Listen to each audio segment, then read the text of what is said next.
لأمر ربما يكون أهم. هذا الطفل أمه قتلها بشار الأسد. لا إله إلا الله، إنا لله وإنا إليه راجعون. لما شفنا الناس عمالة تنزل بالجمال وبتضرب في التحرير ولقينا الدم سال، قلنا خلاص. الشيخ زايد الله يرحمه في الإمارات قال كلمة جميلة جدا غيرت وجه الخليج كله. يعني هذه الطفولة البريئة، هذا المجرم الزرافة زي ما قال الحبيب الطفل أكرم. شو قال؟ الشعب يريد إعدام الأسد. أعطينا الميكروفون. الشعب إعدام الأسد. ألو؟ واحد اثنين. تكبير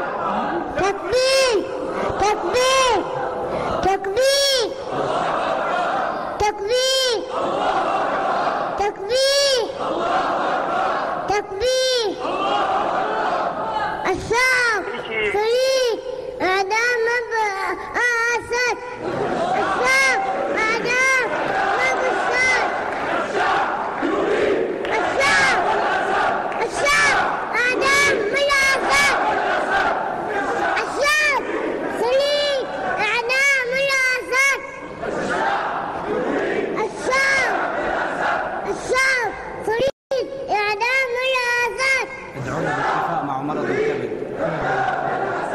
الشعب إعدام الأسد. الشعب يريد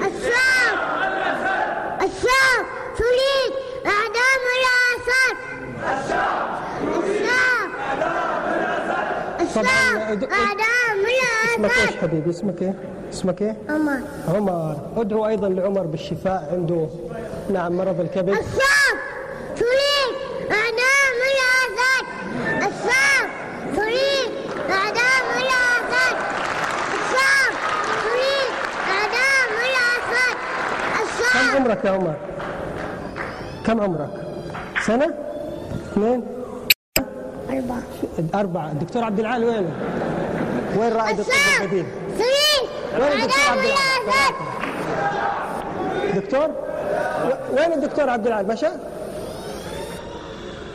في الدكتور عبد العال رائد الطب البديل، نتمنى ايضا انه يساهم في يعني يساهم. عم نعالجه انا عم بس دار علاج، نحن نتكلم طب طبيعي، ما نبغى الكيماوي، ما احب الكيماوي انا.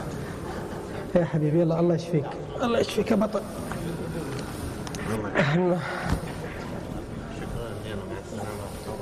طيب خلينا ناخذ مداخله هاتفيه، يعني اتمنى تكون الاخيره عشان يدوب نقول كلامات انا والله زيكم سامحوني يعني. طيب فضيله الشيخ